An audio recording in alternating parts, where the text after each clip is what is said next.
नमस्कार, ये आकाशवाणी पटना है। अब आप अभिषेक दास से प्रादेशिक समाचार सुनिए। पहले मुख्य समाचार। कोविड-19 से उत्पन्न स्थिति को लेकर प्रधानमंत्री नरेंद्र मोदी कल और परसों बिहार के मुख्यमंत्री नीतीश कुमार सहित अन्य राज्यों और केंद्र शासित प्रदेशों के मुख्यमंत्रियों के साथ करेंगे बातचीत।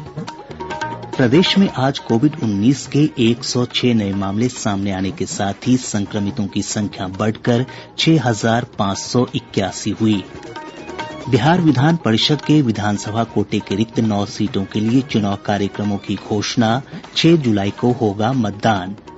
और प्रदेश भर में सक्रिय हुआ मॉनसून, अगले 4 दिनों तक सामान्य से अच्छी बारिश की संभावना। अब समाचार विस्तार से। देश में कोरोना वायरस के बढ़ते प्रकोप के बीच प्रधानमंत्री नरेंद्र मोदी कल और परसों राज्यों और केंद्र शासित प्रदेशों के मुख्यमंत्रियों से वीडियो कॉन्फ्रेंस के जरिए बातचीत करेंगे। इस कड़ी में प्रधानमंत्री 17 जून को बिहार के मुख्यमंत्री नीतीश कुमार समेत 15 राज्यों और केंद्र शासित प्रदेशों के मुख्यमंत्रियों से संवाद करेंगे। इस दौरान कोरोना संक्रमण की मौजूदा स्थिति के अलावा राज्यों की जरूरतों, प्रवासी मजदूरों की वापसी और उनके लिए किए गए इंतजाम समेत अन्य मुद्दों पर विस्तार से चर्चा होगी।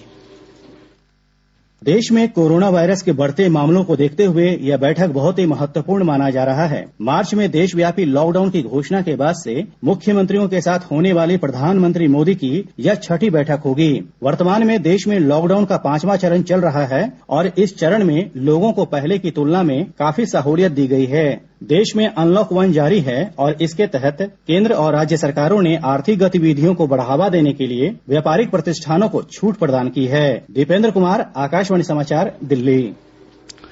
प्रदेश में आज कोविड-19 के 106 नये मामले सामने आने के साथ ही संक्रमितों की संख्या बढ़कर 6,581 हो गई है। स्वास्थ्य विभाग द्वारा जारी रिपोर्ट के अनुसार आज नये मामलों में सबसे अधिक 16 मुजफ्फरपुर से हैं। वहीं पूर्वी चंपारण और मधुबनी से 11-11, पूर्णिया से 8, दरभंगा और पश्चिम चंपारण से 7-7 तथा औरंगाबाद, गया, सहरसा और सुपौल से 5-5 व्यक्तियों में कोरोना संक्रमण की पुष्टि हुई है। साथ ही अरवल में 4, जहानाबाद, किशनगंज और मधेपुरा में 3-3, बेगूसराय, खगड़िया और नालंदा में 2-2 तथा बांका, भागलपुर, कैमूर, नवादा, समस्तीपुर, शिवहर और सीतामढ़ी में 1-1 मामले की पुष्टि हुई है। अब तक 4,256 संक्रमित स्वस्थ हो चुके हैं, जबकि 38 लोगों की मौत हुई है। आज मधुबनी और मुजफ्फरपुर में 1-1 लोगों की मौत हुई। मधुबनी के जिस 55 वर्षीय व्यक्ति की मौत हुई है वह 8 जून को मुंबई से लौटा था। वहीं मुजफ्फरपुर के एक 72 वर्षीय व्यक्ति की मौत हुई है, वह पिछले दिनों दिल्ली से लौटा था। इधर देश में कोरोना संक्रमण से स्वस्थ होने वालों की दर बढ़कर अब 51% से अधिक हो गई है। कोरोना संक्रमित लगभग 1,70,000 लोग ठीक हो चुके हैं। पिछले 24 घंटों के दौरान 7,419 लोग संक्रमण के बाद स्वस्थ हुए हैं। स्वास्थ्य और परिवार कल्याण मंत्रालय ने कहा है कि देश भर में पिछले 24 घंटों के दौरान 11,502 नये मामले सामने आए हैं। इसके साथ ही संक्रमित होने वालों की कुल संख्या 3,32,000 से अधिक हो गई है, जबकि मरने वालों की संख्या 9,520 हो गई है। राज्य के सभी जिलों में आज से कोरोना संक्रमण की जांच स्थानीय स्तर पर शुरू हो गई है। अभी 41 जगहों पर जांच हो रही है। स्वास्थ्य मंत्री मंगल पांडेय ने कहा कि जांच के लिए अस्पतालों को आवश्यक संसाधन उपलब्ध करा दिए गए हैं। इसके लिए RT-PCR मशीनों के साथ ही CVNet और TrueNet मशीनें उपयोग में लाई जा रही हैं। स्वास्थ्य मंत्री ने कहा कि अगले 5 से 7 दिनों में प्रतिदिन कम से कम 10,000 नमूनों की जांच होगी।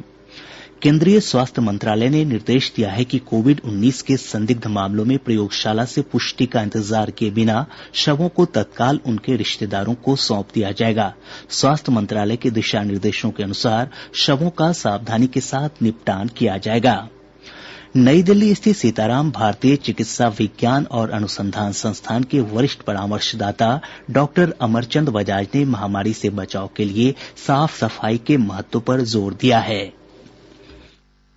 जब तक हमारे पास इनकी ट्रीटमेंट वैक्सीन या मेडिसिन के रूप में ना निकले तब तक हमें जो प्रिकॉशनरी मेजर्स है वो फॉलो करने हैं। जहां जरूरत ना हो उसमें घर से बिल्कुल बाहर ना निकले, कोशिश करें कम से कम बाहर निकलना है। और जबकि निकलना भी पड़ा घर से बाहर तो कोशिश करें कि जहां आप 2 लोग खड़े हैं चले 2 मीटर दूर खड़े रहें, नहीं तो कम से कम 1 मीटर दूर खड़े रहें। केंद्र सरकार ने उन खबरों का खंडन किया है जिसमें आईसीएमआर के हवाले से नवंबर माह में देश में कोविड-19 के मामले शिखर पर होने की बात कही जा रही है। पत्र सूचना कार्यालय ने कहा है कि इन खबरों में कोई सच्चाई नहीं है और न ही आईसीएमआर ने इस तरह की कोई रिपोर्ट ही जारी की है। इन खबरों में यह भी कहा गया है कि मामले में बढ़ोतरी होने से नवंबर माह में देश में आईसीयू बेड और वेंटिलेटर की कमी हो जाएगी, जो पूरी तरह निराधार है। पीआईबी ने लोगों से ऐसी भ्रामक खबरों पर ध्यान नहीं देने की अपील की है। विभिन्न राज्यों से आज 9 श्रमिक स्पेशल ट्रेनों के माध्यम से 14,800 प्रवासी बिहार पहुंच रहे हैं। अब तक 1,510 श्रमिक स्पेशल ट्रेनों से 21 लाख से अधिक लोग बिहार पहुंच चुके हैं। प्रदेश में अन्य राज्यों से आने वाले प्रवासी कामगारों के लिए विभिन्न जिलों में बनाए गए क्वारंटीन सेंटर आज से बंद हो गए हैं। राज्य के सभी प्रखंडों में 15,000 से अधिक क्वारंटीन सेंटर खोले गए थे, जिनमें 15 लाख से अधिक प्रवासी कामगारों को रखा गया। इन केंद्रों के बंद हो जाने के बाद अब दूसरे राज्यों से लौटे लोगों को उनके घरों में ही 14 दिन क्वारंटीन में रखने की व्यवस्था की गई है। प्रादेशिक समाचार आप आकाशवाणी पटना से सुन रहे हैं। बिहार विधान परिषद के रिक्त 9 सीटों के लिए चुनाव कार्यक्रमों की घोषणा कर दी गई है। यह सभी सीटें विधानसभा कोटे की हैं। चुनाव आयोग द्वारा जारी कार्यक्रम के अनुसार इन सीटों के लिए 6 जुलाई को मतदान होगा। 18 जून को अधिसूचना जारी होने के साथ ही नामांकन की प्रक्रिया शुरू हो जाएगी। 25 जून तक प्रत्याशी नामांकन दाखिल कर सकते हैं।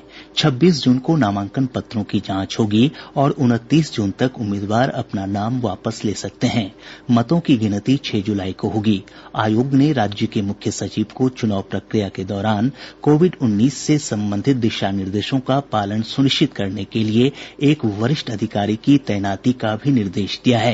गौरतलब है कि विधान परिषद के 9 सदस्यों अशोक चौधरी, के सिंह, प्रशांत कुमार शाही, सतीश कुमार, संजय प्रकाश, राधा मोहन शर्मा, सोनीलाल मेहता, हारून रशीद और हीरा प्रसाद बिंद का कार्यकाल 6 मई को ही समाप्त हो गया था। मुख्यमंत्री नीतीश कुमार ने हर पंचायत में बैंक की एक शाखा खोलने का बैंकों को निर्देश दिया है। श्री कुमार आज पटना में राज्य स्तरीय बैंकर्स समिति की बैठक को संबोधित कर रहे थे। उन्होंने वार्षिक साख योजना की उपलब्धि और साख जमा अनुपात में कमी पर नाराजगी जताते हुए इसमें सुधार की आवश्यकता पर बल दिया। मुख्यमंत्री ने डीबीटी के माध्यम से तत्काल राशि का हस्तांतरण लाभुकों के खाते में सुनिश्चित करने का भी बैंकों को निर्देश दिया है। साथ ही उन्होंने जीविका समूहों को मिलने वाले 5 लाख रुपए तक के ऋण की सीमा को बढ़ाने और किसान क्रेडिट कार्ड के लंबित आवेदनों का जल्द से जल्द निपटारा करने का अधिकारियों को निर्देश दिया। श्री कुमार ने बैंकों से सूक्ष्म, लघु और मध्यम उद्यम क्षेत्र के लिए घोषित पैकेज के तहत उद्यमियों को ऋण देने में तत्परता दिखाने को भी कहा। समारोह को संबोधित करते हुए उप मुख्यमंत्री सह वित्त मंत्री सुशील कुमार मोदी ने बैंकों से नई शाखाएं और एटीएम खोलने के लिए कार्य योजना बनाने को कहा। मॉनसून के सक्रिय होने के साथ ही प्रदेश के अधिकतर हिस्सों में बारिश का सिलसिला शुरू हो गया है। आज सबसे अधिक बहादुरगंज में 4 सेंटीमीटर बारिश दर्ज की गई। मौसम विभाग के अनुसार अगले 4 दिनों तक सामान्य से अच्छी बारिश होने की संभावना है। विभाग ने प्रदेश के दक्षिण पश्चिम जिले बक्सर, भोजपुर, रोहतास, भभुआ, औरंगाबाद, जहानाबाद, अरवल और उत्तर पश्चिम जिले सारण, गोपालगंज, पूर्वी चंपारण और पश्चिमी चंपारण में ब्लू अलर्ट जारी किया है। इन क्षेत्रों में 60 से 70 किलोमीटर प्रति घंटा की रफ्तार से हवा चलने और मध्यम स्तर की बारिश की संभावना है। शेष हिस्सों में सामान्य बारिश होगी। इधर आज बारिश के दौरान वज्रपात की घटना में रोहतास जिले के अगरेर थाना क्षेत्र के नेकड़ा गांव में 2 सगे भाई की मौत हो गई। बिहार कृषि विश्वविद्यालय का सामुदायिक रेडियो स्टेशन कोरोना काल में भागलपुर जिले के किसानों के लिए काफी मददगार साबित हो रहा है। रेडियो पर प्रसारित सही सूचनाओं और अन्य परामर्श से किसान, महिलाएं और बच्चे लाभान्वित हो रहे हैं। एक रिपोर्ट। भागलपुर सहित आसपास के जिलों के किसानों को कोरोना आपदा में सामुदायिक रेडियो से काफी लाभ मिल रहा है। यह किसानों को समय पर तथ्यात्मक सूचनाओं के साथ कृषि से संबंधित सलाह का प्रसारण भी कर रहा है। इसके अलावा लोकगीत के साथ पुराने नगमों से किसानों का मनोरंजन भी कर रहा है। बिहार कृषि विश्वविद्यालय के प्रसार शिक्षा निदेशक डॉक्टर R.K. सोहाने ने बताया कि सामुदायिक रेडियो के रूप में FM ग्रीन का प्रसारण प्रतिदिन 10 घंटे होता है। किसान रेडियो है हमारा ग्रीन FM, ये किसानों के लिए है। हम किसानों को कैसे तकनीकी सलाह दें, मौसम के संबंध में, इन सब चीजों की जानकारी हम नियमित प्रसारित कर रहे हैं। अभी हमारा विशेषकर कोरोना का जो पीरियड चल रहा है उसमें क्या क्या सावधानी रखना है, साथ ही हमारे बच्चों का स्वास्थ्य कैसे हो, महिलाओं का स्वास्थ्य कैसा हो, उनका पोषण आहार कैसा हो, इन सब चीजों के बारे में नियमित रूप से प्रसारित किया जा रहा है। और इसको और प्रभावी बनाने के लिए भी हमारा यूनिसेफ के साथ तथा international food policy research institute के साथ भी MOU हुआ है, ताकि हम और अच्छे कार्यक्रम किसानों के बीच में प्रसारित कर सके। स्थानीय लोगों को स्थानीय कलाकारों की आवाज में सूचना उपलब्ध करवाकर यह सामुदायिक रेडियो लोगों के बीच खासा लोकप्रिय हो रहा है। आकाशवाणी समाचार के लिए भागलपुर से राम प्रकाश गुप्ता। फिल्म अभिनेता सुशांत सिंह राजपूत का अंतिम संस्कार आज मुंबई में किया गया। पिता के सिंह ने फिल्म अभिनेता को मुखाग्नि दी। अंतिम संस्कार में फिल्म और टीवी जगत से जुड़े कई कलाकार उपस्थित थे। सुशांत सिंह की पोस्टमार्टम रिपोर्ट के अनुसार उनकी मृत्यु का कारण दम घुटना बताया गया है। पुलिस के अनुसार सुशांत का डिप्रेशन का इलाज चल रहा था। घटनास्थल से कोई सुसाइड नोट नहीं मिला है। सुशांत कल अपने वांद्रा स्थित फ्लैट में मृत पाए गए थे। गया जिले के आमस थाना क्षेत्र के विशुनपुर गांव के पास ट्रक और 2 ऑटो रिक्शा के बीच टक्कर में मृतकों की संख्या बढ़कर 9 हो गई है। हमारे संवाददाता ने बताया कि ऑटो रिक्शा पर सवार लोग औरंगाबाद जिले से तिलक समारोह में शामिल होने के बाद अपने गांव रेगनिया लौट रहे थे, तभी तेज रफ्तार ट्रक की चपेट में आने से ये हादसा हुआ। सभी मृतकों के निकटतम आश्रितों को राज्य सरकार की ओर से 4-4 लाख रुपए की अनुग्रह राशि प्रदान कर दी गई है। इधर लखीसराय जिले के मेदनी चौकी क्षेत्र में कार और मोटरसाइकिल के बीच हुई टक्कर में 2 व्यक्तियों की मौत हो गई, जबकि 3 अन्य घायल हो गए। सारण जिले के एकमा थाना क्षेत्र में अपराधियों ने भारतीय स्टेट बैंक के ग्राहक सेवा केंद्र संचालक की गोली मारकर हत्या कर दी और 6 लाख रुपए लूट लिए। पुलिस ने बताया कि सीएसपी संचालक बैंक से पैसे निकालकर मोटरसाइकिल से दाऊदपुर जा रहे थे, तभी माने मठिया गांव के पास अपराधियों ने इस घटना को अंजाम दिया। अपराधियों की गिरफ्तारी के लिए छापेमारी की जा रही है। कृषि मंत्री प्रेम कुमार ने वीडियो कॉन्फ्रेंस के माध्यम से समस्तीपुर बाजार समिति प्रांगण में कृषि कार्यालय भवन का शिलान्यास और पूसा स्थित Borlaug institute of south Asia परिसर में कृषि प्रशिक्षण केंद्र भवन का उद्घाटन किया।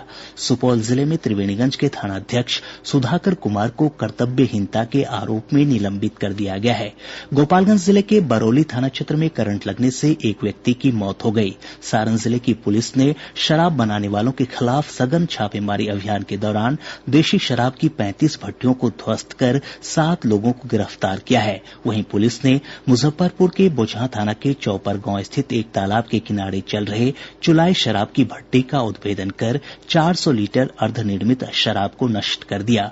गोपालगंज जिले के माझाघाट थाना पुलिस ने मोटरसाइकिल चोर गिरोह के 3 सदस्यों को गिरफ्तार कर चोरी की 8 मोटरसाइकिल बरामद की है। और अब अंत में मुख्य समाचार एक बार फिर। कोविड-19 से उत्पन्न स्थिति को लेकर प्रधानमंत्री नरेंद्र मोदी कल और परसों बिहार के मुख्यमंत्री नीतीश कुमार सहित अन्य राज्यों और केंद्र शासित प्रदेशों के मुख्यमंत्रियों के साथ करेंगे बातचीत।